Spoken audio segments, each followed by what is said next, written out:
On constate que entre 2005 et aujourd'hui, la question de l'accès au marché du travail apparaît moins facile pour les Français qu'il n'était en 2005, même si on parle d'inégalité dans les deux cas. Il y a le nombre de personnes qui pensent que c'est acquis et que l'accès au marché du travail serait facilité a baissé.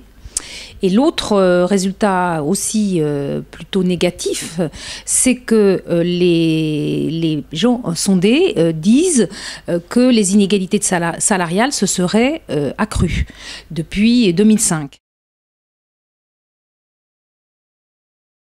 C'est forcément les deux. Un sondage, on le sait, en ce moment, dans cette période électorale, c'est très fragile. Il faut faire très attention. Il s'agit très certainement tout de même de perception, puisque dans le détail, on s'aperçoit que les hommes pensent que ces inégalités seraient plus acquises que les femmes. Et donc, on voit bien que quand elles sont concernées, celles-ci notent que ces inégalités résistent. Je pense aussi qu'on en parle plus. Et ça, c'est une bonne chose. Donc, on est plus sensibilisé à ces inégalités. Donc, du coup, on pense qu'il y en a plus. Parce qu'on accède à l'information. Et ça, on peut que s'en réjouir. C'est grâce aux médias qu'on y parvient notamment, et puis aux travaux de chercheurs, aux associations de femmes, à une mobilisation générale. Ça me paraît important. Et ce qu'il faut comprendre, c'est que derrière ces inégalités salariales, toutes les inégalités sont résumées. C'est l'accès au type d'emploi qui joue, qui fait que les femmes, même compétentes, même diplômées, ne vont pas récupérer dans l'emploi tout ce qu'elles ont investi dans leur formation.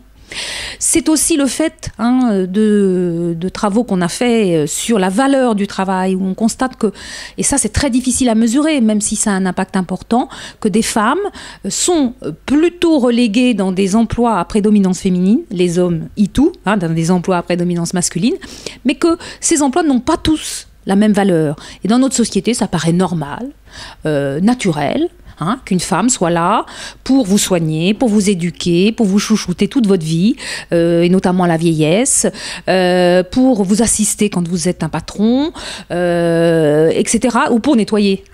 Ça va de, des niveaux de qualification très faibles aux très élevés. Puis enfin, il faudrait rajouter la vente. Les femmes, c'est naturel, elles ont ce don de l'échange et de la vente.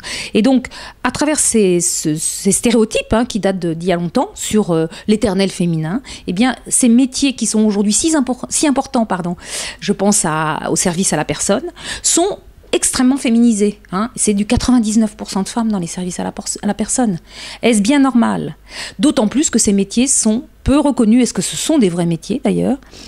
Peu de formations reconnues, ça commence à bouger, mais n'empêche. Des horaires très courts, fractionnés, des salaires, on est en dessous du SMIC mensuel, et moi ma référence, c'est pas le SMIC horaire, c'est le SMIC mensuel. Comment on vit décemment avec son salaire, etc. Et une couverture sociale très faible. Donc on est dans un univers où il ne se passe absolument pas de vraies négociations, on n'a pas affaire à de vrais métiers, et donc la reconnaissance de ces métiers ne joue pas. Donc les inégalités salariales, c'est aussi ça.